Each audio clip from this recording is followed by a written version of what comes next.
हरि ओम। अर्जुन उवाच अपरम भवतो जन्म परम जन्म विवस्वतः कथमेतद् विजानीयाम् त्वमादौ प्रोक्तवानिति। श्रीभगवानुवाच बहूनि मे व्यतीतानि जन्मानि त्वचार्जुन तान्यहमवेद सर्वाणि न त्वं वेत्तत् परन्तप।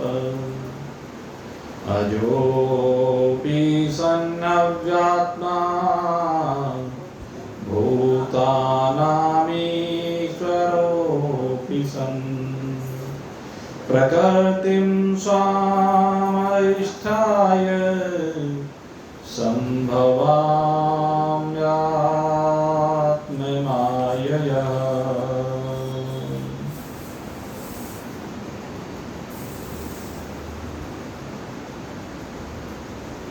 अपने जीवन को भगवत प्रेम से संयुक्त करके अनेकानेक प्रकार की साधनाओं के तप के द्वारा परिमार्जित करके अपने स्वरूप की ओर नित्य निरंतर गमनशील होकर आनंद की अनुभूति करते जिज्ञासु वृत्त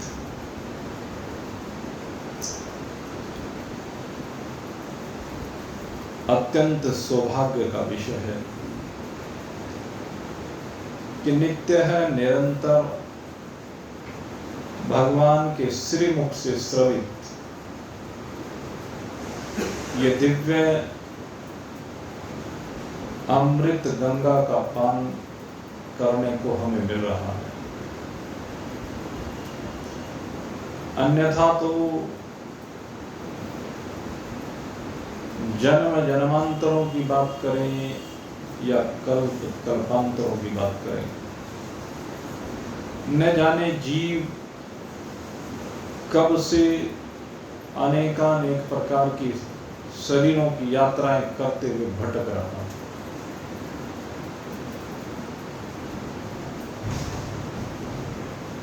और भटकते भटकते जब ये परेशान हो जाता है और भगवान से बारंबार प्रार्थना करता है कि हे प्रभु अब कृपा करो, तो तब कहीं जाकर के इसको कोई माध्यम मिलता है।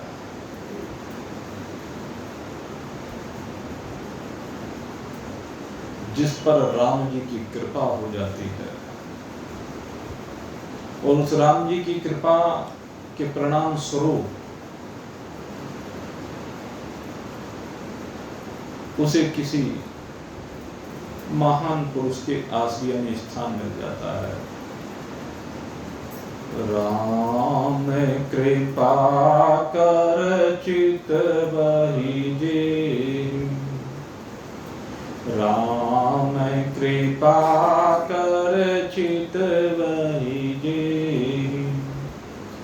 संत विशुद्ध मिलावते। राम जी की कृपा ये सबसे बड़ी है कि उसे किसी विशुद्ध संत से मिला देते हैं। और विशुद्ध संत भगवान के द्वारा प्रदत्त उस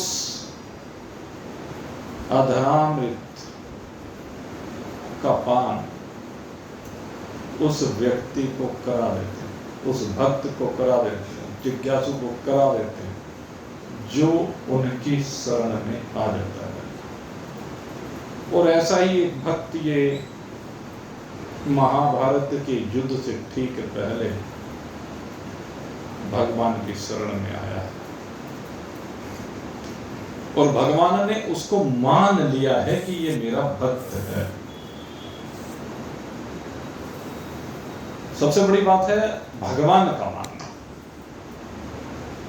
हम अपने आप कहते रहे मैं बहुत बड़ा भक्त हूं, ऐसा भक्त वैसा भक्त, बात तो भगवान के स्वीकार करने की है।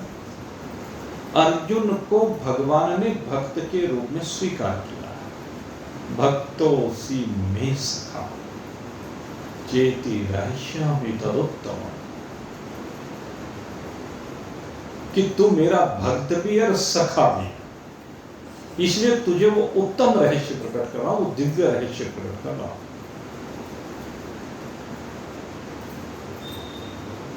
जो मैंने सूर्य नारायण के सामने प्रकट किया था। पात्र मिलने की बात है, सूर्य नारायण के बाद अर्जुन मिला पात्र। आप देखो कितने युग बीत गए, अब जाकर के कहीं पात्र मिला। भगवान यूं ही अपने को प्रकट नहीं करते हैं कहीं भी कि जहां देखा वहीं प्रकट कर दे, नहीं भाई। भगवान अपने को जो प्रकट करते हैं ना, किसी पात्र के सामने प्रकट करते हैं। महान पुरुष भी अपनी साधनाओं के बल पर प्राप्त सिद्धियों को यूं ही सबके सामने प्रकट नहीं करते। महान पुरुष एक सामान्य व्यक्ति जब उनके पास आता है तो सामान्य तरीके की ही बात करते हैं। कोई भक्त आता है तो उससे भगवान की भक्ति की बात करते हैं। और जब कभी कोई साधक विशिष्ट जिज्ञासा से संयुक्त होकर उनकी शरण को प्राप्त होता है, तब वो उत्तम रहस्य को प्रकट करते हैं। उसमें कहते हैं कि तीन बातें हैं भाई। महान पुरुषों के पास जो दिव्य रहस्य हैं, महान पुरुषों की तपस्या के कारण जो उनके पास दिव्य सिद्धियां हैं, उसे छिपाए रखते हैं, उसे सबके सामने प्रकट नहीं करते हैं। लेकिन शास्त्र कहते हैं कि तीन अवसर ऐसे आते हैं जहां पर भगवान कहिए, महान पुरुष कहिए, अपनी दिव्यता को प्रकट कर देते हैं। सदा नहीं करते, फिर समझ लेना इस बात। कब प्रकट करते हैं? कहते हैं उनका कोई विशिष्ट प्रेमी हो,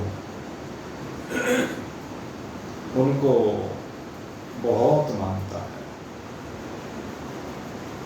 और उनकी पूरी मानता है। ध्यान करना, उनको तो मानता ही है, उनकी बात को मानता, उनके मुख से निकली हुई बात आदेश होती है उसके लिए। जो ऐसा कोई भक्त हो और वो भक्त शरीर के रहते रहते अभी तक अपने स्वरूप को प्राप्त नहीं कर पाया, तो अगर कोई सिद्ध महान पुरुष है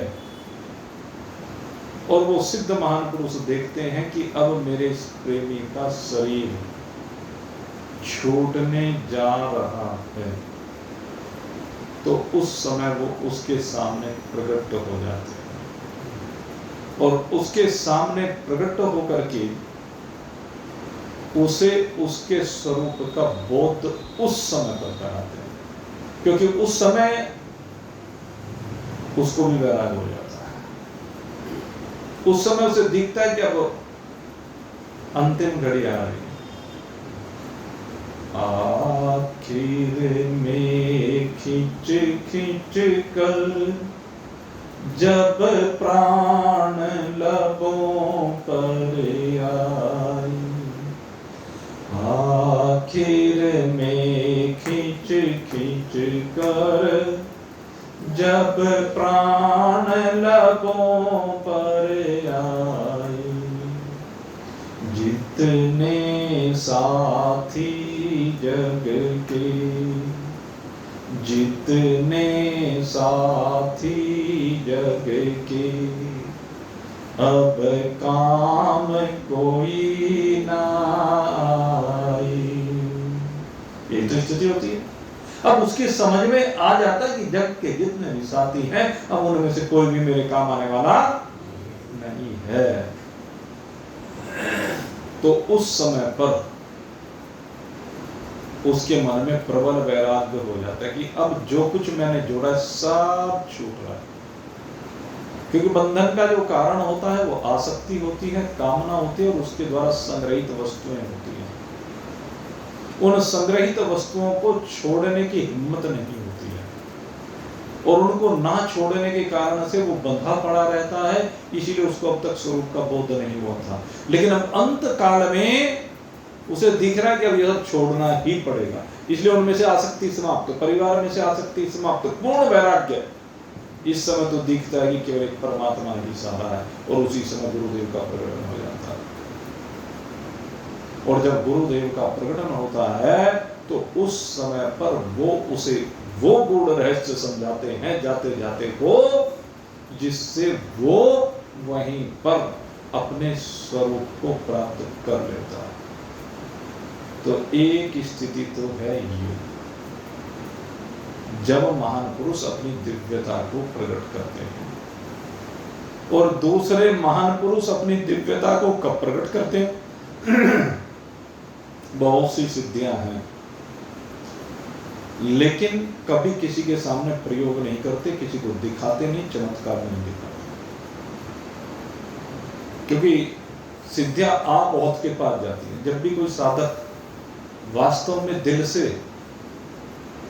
साधना करता है तो सिद्धियां तो बस यूं ही है, चुटकी बजाती आ जाती है उनके पास।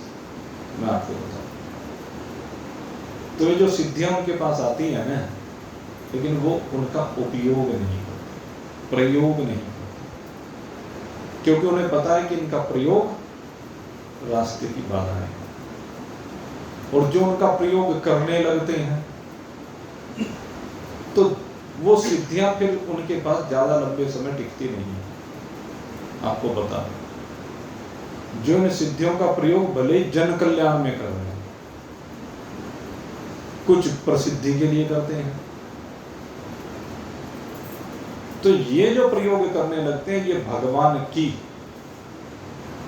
जो सृष्टि चक्र की लीलाएं हैं, कहते हैं उसमें हस्तक्षेप होता है। भगवान ने जिसके भाग्य में जो लिखा है, जो उसने अपने प्रारब्ध से कमाया है, उसमें हस्तक्षेप हो जाता है। इसलिए कहा गया कि ये सिद्धियों का प्रयोग नहीं करना चाहिए। लेकिन फिर भी बहुत से लोग सम्मान के लिए, धन के लिए और प्रशंसा के लिए, जन कल्याण के लिए इन सिद्धियों का प्रयोग करने लगते हैं, और ये उन्हें उनके मार्ग से भटका देते हैं। लेकिन कहते हैं कि जब वो यहां से शरीर छोड़ करके जा रहे हैं, जिंदगी में चाहे प्रयोग की हो या ना की हो, और कहते हैं जिस समय वो यहां से चलने की तैयारी करते हैं, अपना बोरिया बिस्तर बांध करके कहना यहां से समेट करके सब जा रहे हैं, तो उस समय कहते हैं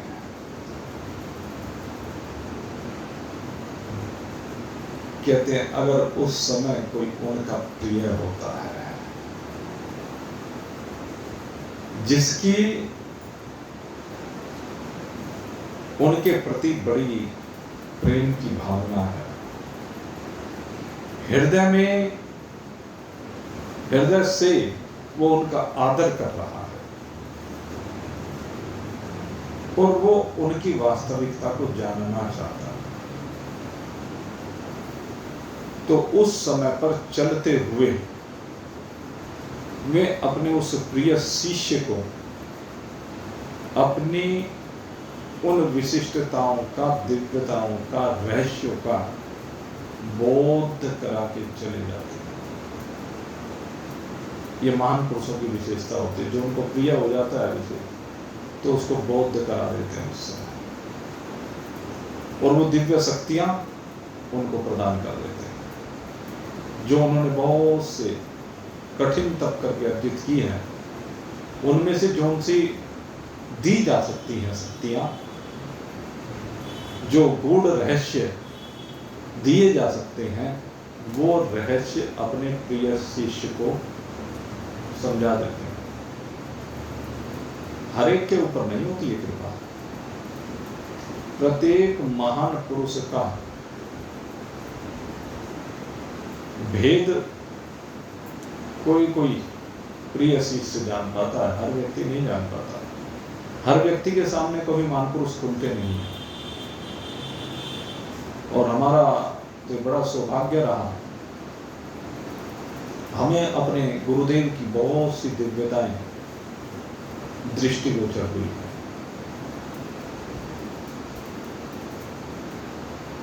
भगवान ने ऐसी कृपा की हमारे ऊपर, तो हमारे गुरुदेव का ऐसा वर्चस्व रहा है कि उनको शब्दों में वर्णित नहीं किया जा सकता। और अपने जीवन के अनेक रहस्य स्वयं उन्होंने हमारे सामने प्रकट किए। ये हमारे ऊपर बड़ी कृपा, बड़े अनुभव गुरुदेव की कृपा से हुए। और हम तो ये कहते हैं कि जितने भी हुए सारे गुरुदेव की कृपा से ही हुए हैं।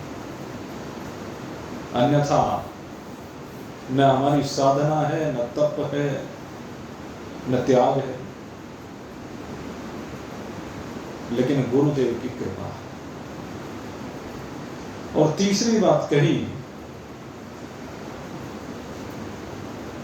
कि जब कोई अत्यधिक श्रद्धालु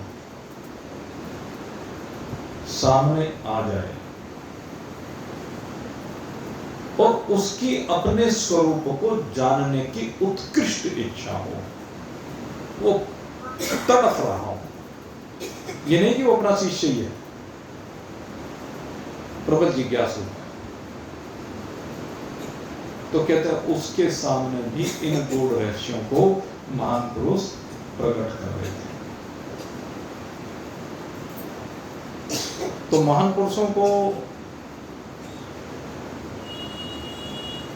आपको बताया कि दो प्रकार के योगी परसों बताए थे। एक युंजान योगी के बारे में बताया था, आपके ध्यान हो, और दूसरे भगवान के बारे में बताया था, युक्त योगी। युंजान योगी को पूर्व जन्मों का भी ज्ञान हो जाता है और अन्य बहुत सी चीजों का ज्ञान हो जाता है। और युक्त योगी केवल भगवान है जिन्हें सब कुछ का ज्ञान है। युंजान योगी को कुछ रहस्य खुलते हैं, जैसे धृतराष्ट्र का भी दृष्टांत दिया कि धृतराष्ट्र कहता है भगवान से कि मुझे अपने 99 जन्मों का ज्ञान है। मांडव्य ऋषि जब उनको सूली पर चढ़ा दिया निरपराध, और सूली उनके शरीर में प्रविष्ट नहीं हो पाई, राजा को अपनी भूल का अनुभव हुआ, क्षमा याचना की, तो मांडव्य ऋषि ने राजा को तो क्षमा दे दी, लेकिन सीधे धर्मराज के पास पहुंच गए थे और जाकर के धर्मराज से प्रश्न किया कि तुमने मुझे कौन से पाप का दंड दिया है, क्योंकि मैं अपने वर्तमान को भी जानता हूं और भूत को भी जानता हूं, अनेक जन्मों को, और मुझे कोई ऐसा कर्म दिखाई नहीं देता जिसके कारण से मुझे सूली पर चढ़ाने का आदेश राजा ने दिया। तब धर्मराज ने कहा कि बचपन में आपने एक कांटा, एक टिड्डी के पुच्छ भाग में घुसा दिया था, उसी का परिणाम ये हुआ कि आपको ये सजा मिली। तो वहां पर उन्होंने फिर धर्मराज को साथ दिया, कहने लगे बचपन में किया गया अपराध अपराध नहीं होता। 12 वर्ष की शायद इसमें कहीं अवस्था लिखी थी शायद, कि 12 वर्ष से कम की अवस्था में जो गलती की जाती है वो केवल प्रारब्ध भोग से होती है, उसको नया कर्म में सम्मिलित नहीं किया जाता, ये मान्यता है। तो इसलिए तुमने बचपन के ऊपर मुझे ये दंड दिया, ये अधर्म है, धर्मयुक्त नहीं है। इसलिए मैं आज तुम्हें साथ देता हूं कि तुम धर्म और अधर्म की गुत्थियों को सुलझाते सुलझाते सारे जीवन उलझे रहोगे। इसलिए जाओ और मृत्यु लोक में जाकर के एक दासी के यहाँ जन्म लो। और उसी के कारण से विदुर जी का प्रादुर्भाव हुआ था। विदुर जी साक्षात धर्मराज ही है। विदुर आए मांडव्य ऋषि के साथ के कारण से, तो मांडव्य ऋषि को भी बहुत ज्ञान था। तो अब यहां पर भगवान वही बात बता रहे हैं, बहुनी निवर्तितानि जन्मानि त्वचा। हे अर्जुन, तेरे और मेरे अनेक जन्म हो चुके हैं। मैं भी यहां पर अनेक बार अवतरित हो चुका हूं और तू भी अनेक बार जन्म ले चुका। लेकिन बस फर्क ये है कि जो मैंने प्रक्रिया बनाई है, एक शरीर को छोड़कर के जीव जब यहां से जाता है दूसरे शरीर में, तो वो पिछले शरीरों के बारे में भूल जाता है, उसे पिछले शरीरों की घटनाओं का याद ध्यान नहीं रहता है। ये प्रक्रिया बनाई हुई है। तो जो भी जीव है वो सब भूल जाता है, लेकिन कोई कोई जैसे निंजान योगी की बात की, मैं उनकी कुछ जन्म याद हो सकते हैं, सामंत नहीं होगी। लेकिन भगवान कहते हैं कि तू तो चूंकि भूल गया, लेकिन मैं कभी नहीं बोलता हूं।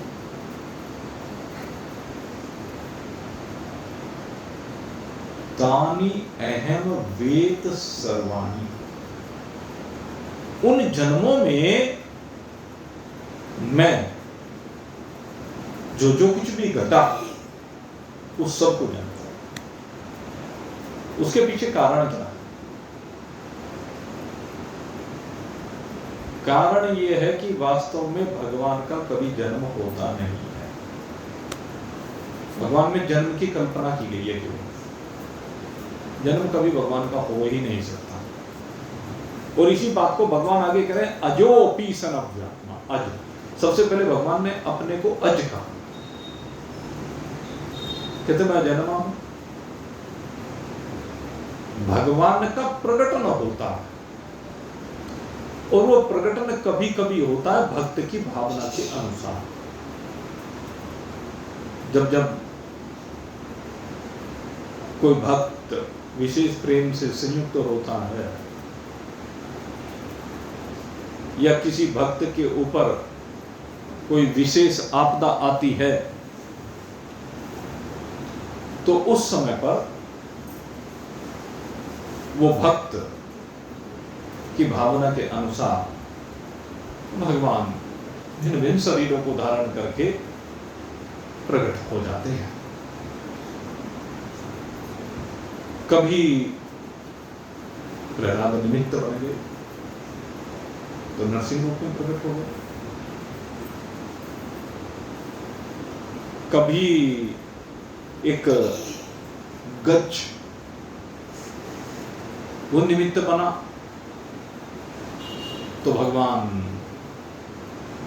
हरि रूप में अवतरित हो गए। द्रौपदी निमित्त बनी तो वस्त्र के रूप में अवतरित हो गई।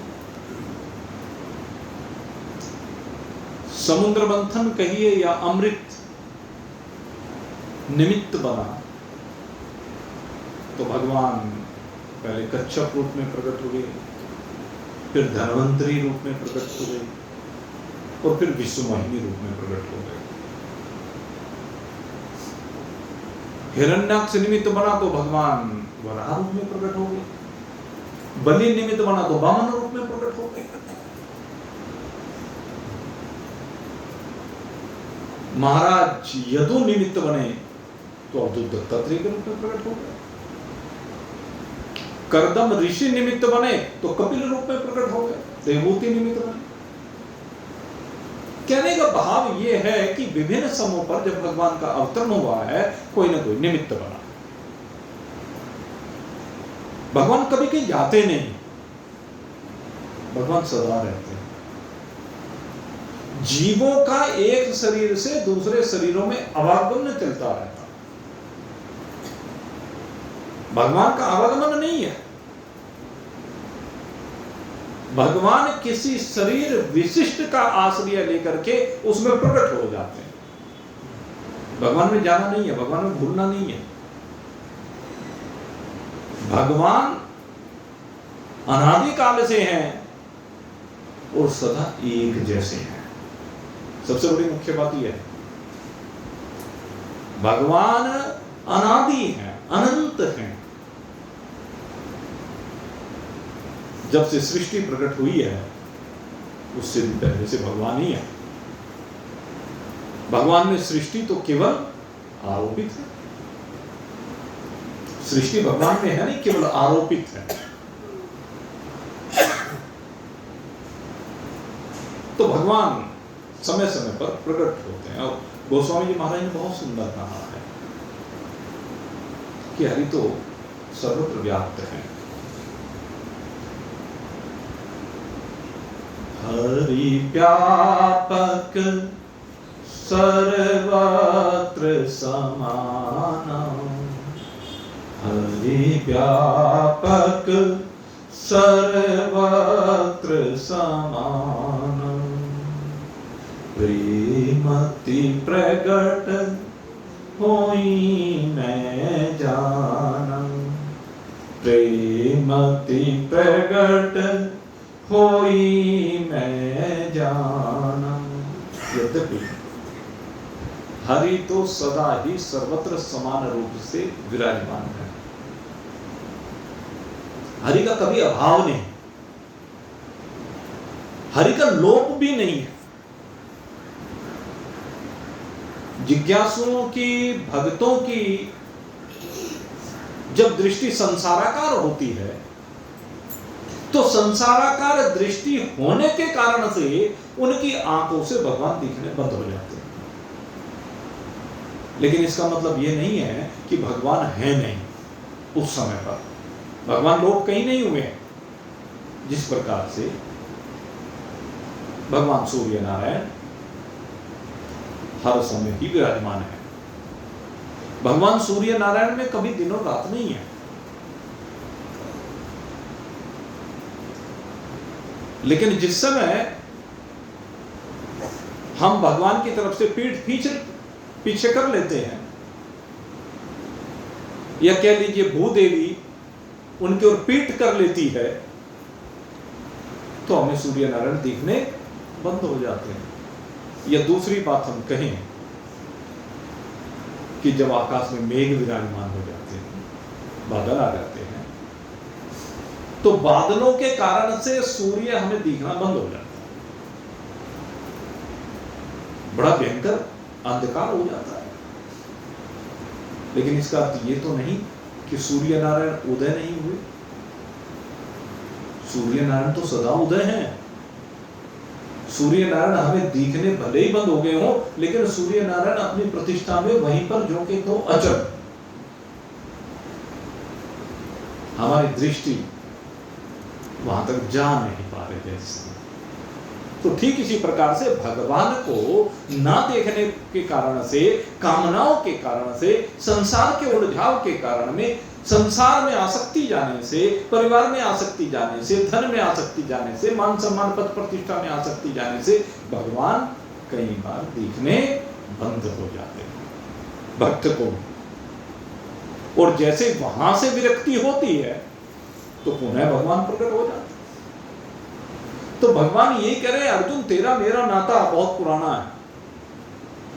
बहुनी में व्यतीतानि जन्मानि तच अर्जुन तानि अहम वेद सर्वाणि न त्वं वेत्तत् परम तपः। हे अर्जुन, तेरा और मेरा नाता बहुत पुराना है, हमारा संबंध बहुत पुराना है। अनादिकाल से हम और तुम साथ रहते आए,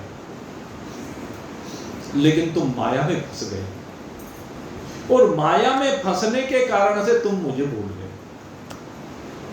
और फिर माया में भ्रमण करते रहे, और माया में भ्रमण करते करते तुमने जाने कितने शरीरों की यात्रा कराई, असंख्य शरीरों में घुमाए। उन शरीरों की गिनती मैं जानता हूं, तू नहीं जानता। बसंतरी भगवान हम जितने भी यहां पर बैठे हुए हैं, जिस जिस शरीरों में पहले रह के आए हैं, जलचर नभचर थलचर पशु पक्षी कीट पतंग सब, उन हर शरीरों में जो हम बैठे हैं, भगवान सबको जानते हैं। आप तो अपने वर्तमान जीवन को ही नहीं जानते। मैं वर्तमान जीवन में आपसे पूछने लगूं, इस वर्तमान जीवन में आपके कितने मित्र अब तक बने? आप ये नहीं बता सकते कि आपके साथ पढ़ने वाले बच्चे कौन कौन थे, बचपन में आपके मित्र कौन कौन थे, जवानी आई तो मित्र कौन कौन परिवर्तित होकर के रह गए, कौन से नए जुड़ गए।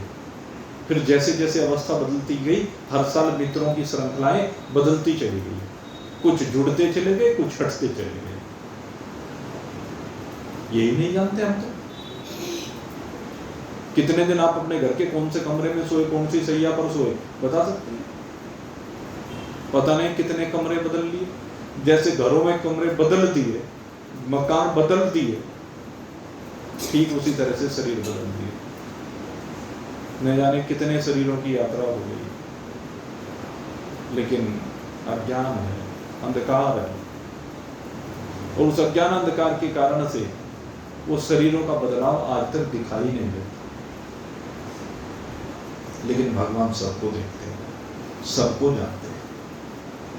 न तुम वेत्तत् परम तपः, तू भले ना जानता हो, लेकिन मैं जानता हूं। तेरे ना जानने के पीछे एक ही कारण है।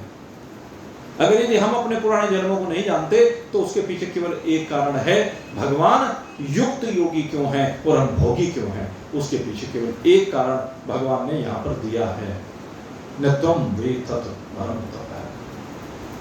जन्मों को न जानने में भगवान कहते हैं कि मूल कारण ये है कि जो हमारा अंतःकरण इन नाशवान पदार्थों के प्रति आसक्त हो रहा है।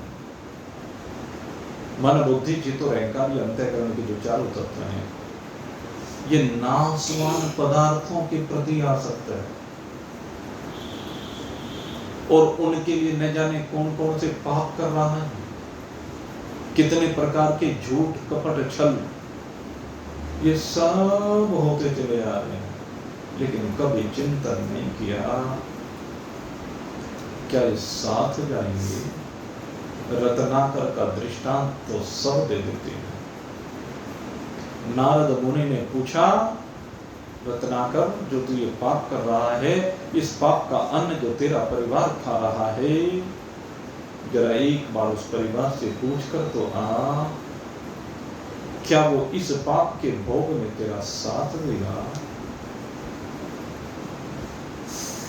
ये प्रश्न अपने से भी पूछ के देखो। तुम किसके लिए छल कपट कर रहे हो? किसके लिए झूठ बोल रहे हो? किसके लिए धोखाधड़ी कर रहे हो? हेरा फेरी कर रहे हो? मिलावट कर रहे हो? सोच के देखा कभी? हर एक का जवाब है परिवार के लिए। लेकिन एक बात का ध्यान रखना, परिवार तुम्हारे इन पापों में सम्मिलित नहीं है। परिवार नहीं जाएगा तुम्हारे साथ इन पापों को भोगने के लिए। जिस समय कढ़ाई में पकाए जाओगे ना, अकेले पकना पड़ेगा। जिस समय उस वैतरणी नदी की गंदगी में गिराया जाएगा ना, अकेले गिरना पड़ेगा। जिस समय सूली पर डाला जाएगा तो अकेले गिरना पड़ेगा। जिस समय हजारों बिच्छुओं के बीच में, सांपों के बीच में डाला जाएगा तो उनके विष को तुम्हें अकेले ही सहन करना पड़ेगा। जरा सोच के देखो, जो छल से कमाया हुआ धन है, इसमें से जब तुम कुछ भी लेकर नहीं जा सकते, आज तक कोई लेकर नहीं गया, तो तुम लेकर के जाओगे। जर सिकंदर का यहीं पर रह गया, उससे बड़ा तो कोई नहीं होगा ना, जिसने जो भी रास्ते में आया किसी के घर में एक सिक्का तक नहीं छोड़ा, ऐसा सिकंदर था। जर सिकंदर का यहीं पर रह गया, मरते दम लुकमान भी ये कह गया, ये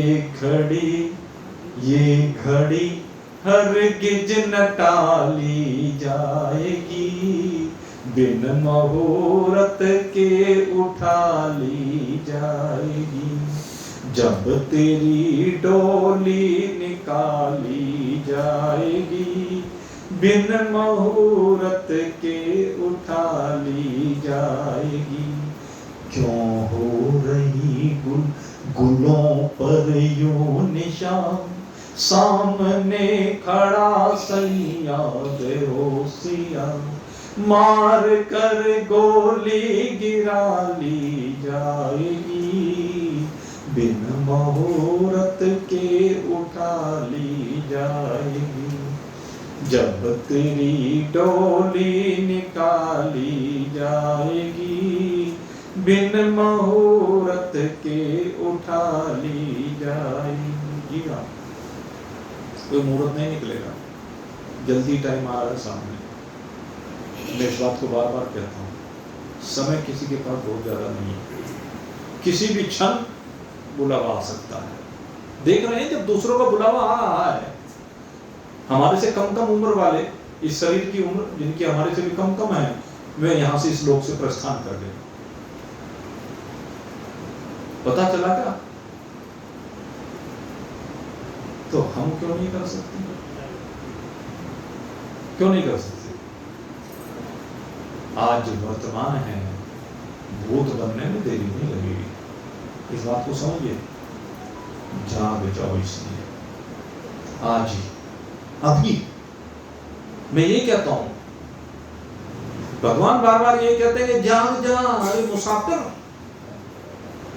क्यों पसरता है यहां, सामने खड़ा सैयद होशियार, बस निशाना लग, ट्रिगर पे हाथ रखा हुआ है, किसी भी समय ट्रिगर दबाओ, जरा तैयार बैठा है उठाने के लिए। समझो इस बात को और अभी जागो। भगवान ने कहा भी चेतसी पापी है, सर्वे पे पाप खत्म। तो कितना बड़ा पापी क्यों ना हो, पापी से भी बड़ा पापी क्यों ना हो, लेकिन सर्व ज्ञान वल्लभ बहुत जन्म संतरिष्य से भगवान कहते हैं कोई बात नहीं, भूल जा। आज संकल्प ले ले, आज के बाद पाप 0, अभी के बाद पाप 0। अब तक जो कर दिया उसे कुएं में डाल दो। छूटे हुए तीर हैं, समय समय पे आके लगते रहेंगे। कम से कम आगे तो ऐसा उपाय कर ले कि तेरे छोड़े हुए तीर तुझे आके ना लगे। आपको और कुछ नहीं लगता, आपके छोड़े हुए तीर ही लगते हैं।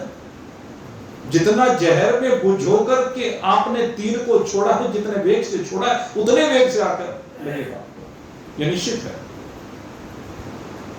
अगर तीर छोड़ने बंद नहीं करोगे तो लगने भी बंद नहीं होंगे। रोज रूप बदल बदल करके तीर लगते हैं।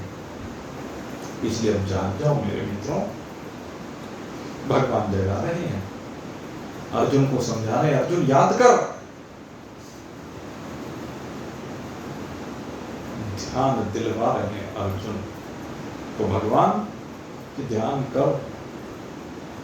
हमने दोनों ने साथ साथ तपस्या की थी, एक ही मां के बेटे,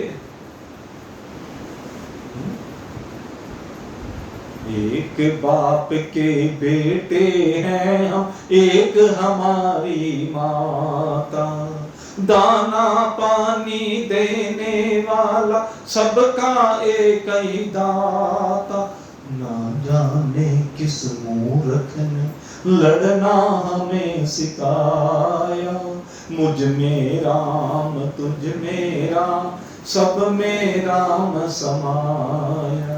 याद दिलवा रहे, याद कर। एक समय ऐसा था जब हम लोग धर्मराज जी के यहाँ आए थे, दोनों भाई बहन बन करके, और हमने दोनों ने साथ साथ तपस्या की थी। अर्जुन उसी तपस्या का फल है जो आज तो मेरे सन्मुख बैठा हुआ है। उस तपस्या का ही परिणाम है।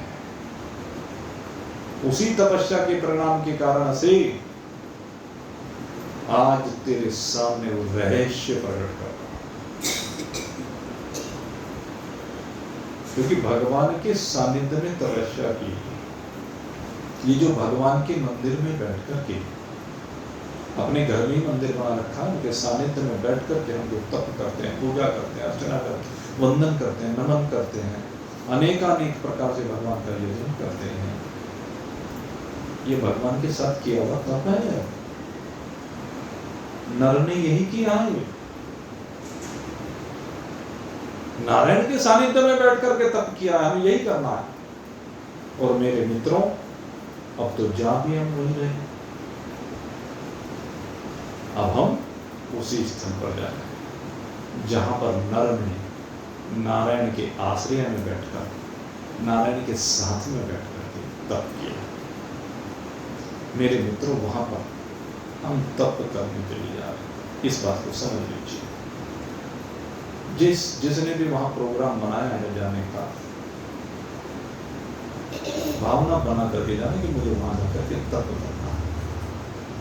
वो कोई पिकनिक स्पॉट नहीं है, वो कोई घूमने की जगह नहीं है। जैसी भयंकर सर्दी वहां पर पड़ती है, उसमें कौन घूम सकता है? आप 100 मीटर चलते तो आपको सांस चढ़ जाएगा, हाँफने लगेंगे। तो वहां घूमने के लिए जाया जाता है? कोई घूमने के लिए नहीं जा रहे, धक्के खाने के लिए नहीं जा रहे, मौज मस्ती करने के लिए नहीं जा रहे, खाने पीने के लिए नहीं जा रहे हैं। ये सब चीजें आप यहाँ पे कितनी करते रहे, वहां जा रहे हैं तो केवल तप करने के लिए जा रहे हैं। और जो तप करना है वो भगवान की शरण में बैठकर करना है, भगवान के सानिध्य में करना है। वहां पर सर्वत्र भगवान विराजमान है, जहां बैठ जाओगे वहीं भगवान आपके साथ होंगे। इस बात को समझ लेना। और जब आप वहां भगवान के सानिध्य में तप करेंगे तो भगवान आपको अर्जुन समझ करके आपका हाथ थामेंगे। ये मेरा विश्वास है, मेरी अनुभूति भी है। अनुभूति के लिए जाइए। मेरी आप सभी के लिए बहुत बहुत शुभकामनाएं हैं। 9 जून से चूंकि वहां पर कथा प्रारंभ होने जा रही है, इसलिए यहाँ पर आज ही सत्संग को विश्राम दिया जा रहा है। और आगे जैसे कि आपको बताया था, 19 जून से सोमवार का दिन पड़ेगा, 19 जून से पुनः यहाँ पर सत्संग का प्रारंभ होगा। और उसमें भगवान के अवतरण का विषय अब आने जा रहा है 4थे अध्याय में। मैंने जानबूझ करके इस मंत्र को रोका है, क्योंकि वो विषय शुरू करते तो समय लगेगा।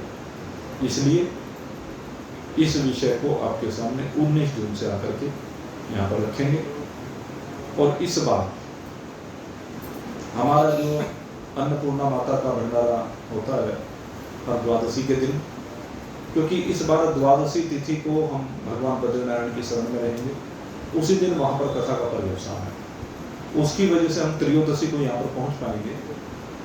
तो इसलिए इस बार का भंडारा 2 दिन आगे कर रहे हैं, यानी अमावस्या के दिन, क्योंकि अमावस्या के दिन बड़ा शुभ माना जाता है भंडारा। तो इस बार का अन्नपूर्णा का प्रसाद वो अमावस्या के दिन मिलेगा, रविवार का दिन पड़ेगा। आप सभी लोग 18 जून अमावस्या के दिन, और यहाँ पर 18 जून को चूंकि उस दिन सत्संग हम 19 को प्रारंभ करेंगे, तो माता अन्नपूर्णा का प्रसाद शिव कुमार जी यहाँ के लिए 19 जून को बनवा देना। बद्रीनारायण भगवान का प्रसाद भी होगा और अन्नपूर्णा का प्रसाद भी एक दिन आगे पीछे रख लेंगे, जैसे भी करेंगे। तो वो प्रसाद 19 जून को यहाँ पर माता अन्नपूर्णा का बंटवाएंगे पहले, और फिर देखेंगे। भगवान बद्रीनारायण का प्रसाद आपको देंगे, वहाँ तो लेंगे, आप लोग यहाँ की व्यवस्था करेंगे। आप सभी के लिए बहुत बहुत शुभकामना करते हुए अब आज के सत्संग को मैं यहीं पर विश्राम दे रहा हूँ। बोलिए सच्चिदानंद भगवान